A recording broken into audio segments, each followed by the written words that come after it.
Hey everyone, in the previous videos we have already executed or achieved to get unique values from array using traditional loop with using array method like index of and includes.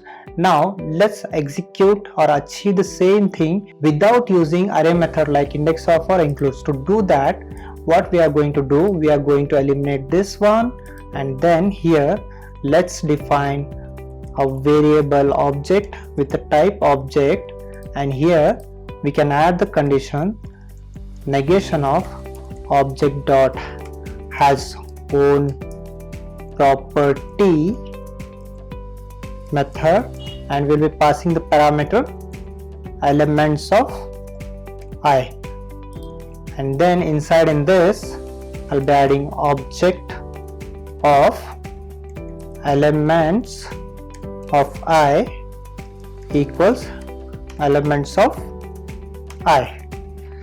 Okay, let's check now. Let me clear this, let me rerun. You can see I'm able to achieve the result. To simplify a little more, what we can do is, instead of has own property, I'll be just adding element objects of elements of I.